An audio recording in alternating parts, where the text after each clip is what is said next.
Diamouane, ancien ministre de l'Agriculture, ancien ambassadeur du Sénégal au Canada et par ailleurs web activiste. Monsieur Won, à propos de web activiste, vous avez publié une contribution sur les produits KISS. Aujourd'hui, comment faut-il appréhender cette propagande massive des produits KISS? Je vous remercie d'utiliser à bon escient le mot propagande, parce que c'est effectivement cela.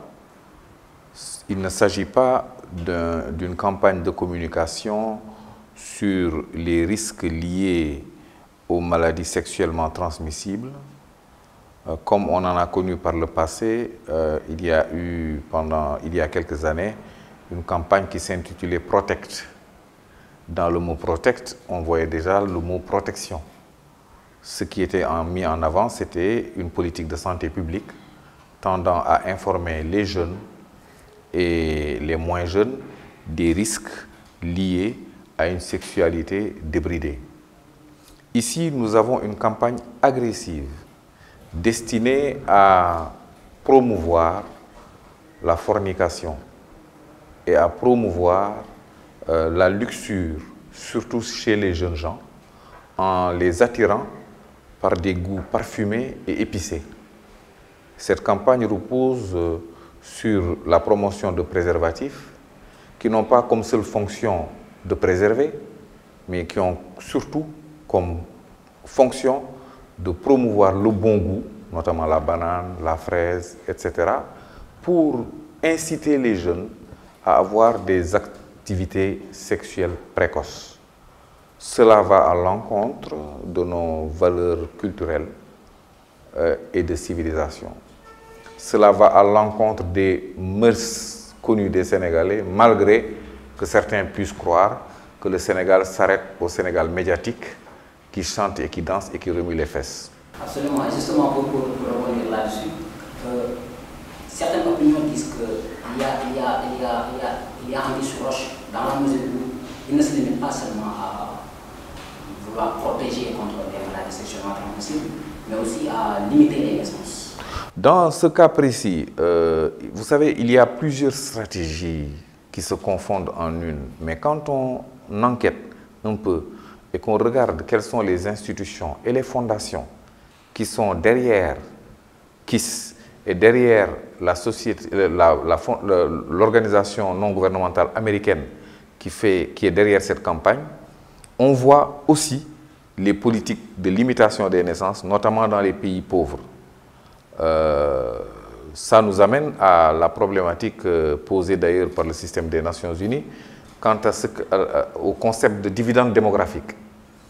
Ils partent de l'idée selon laquelle, dans les pays pauvres comme les nôtres, les trop vieux ne servent plus à rien, les trop jeunes ne servent pas encore, et que la tranche de population active, c'est celle-là qui mérite d'être sauvegardée, d'être protégée, parce qu'elle produit des richesses pour financer les vieux et pour financer les jeunes. Donc, moins on met de l'emphase sur les vieux, moins on met l'emphase sur les jeunes. Cela veut dire qu'il y ait moins de jeunes, donc limitation des naissances. Et cela veut dire aussi qu'il y ait moins de vieux, et je préfère ne pas penser trop à cette perspective. En réalité, le système capitalistique mondial ne cherche que le profit. Et le profit ne lui vient que de ceux qui travaillent.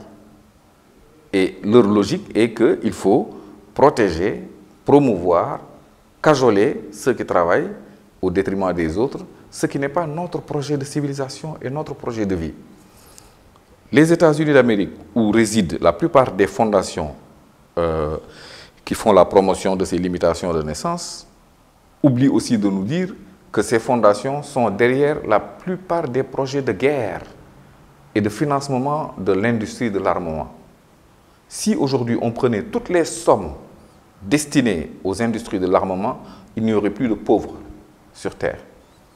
Mais l'industrie de l'armement est la promotion en fait de la mort, mais de la mort financée par des privés, exécutée par les armées, donc par les États, pour l'intérêt de petits groupes qui pensent que s'enrichir est le seul objectif d'une vie. Je pense qu'ils se trompent totalement. Et je vais être vicieux.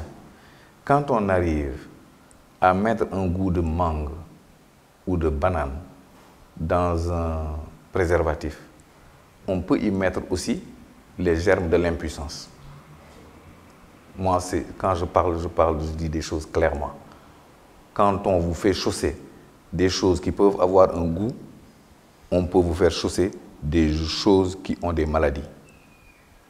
Moi, je dis aux jeunes gens, attention, vous chaussez des choses et vous devenez de moins en moins productif. Et ça, c'est un danger de santé publique qu'il faut que l'État regarde de près.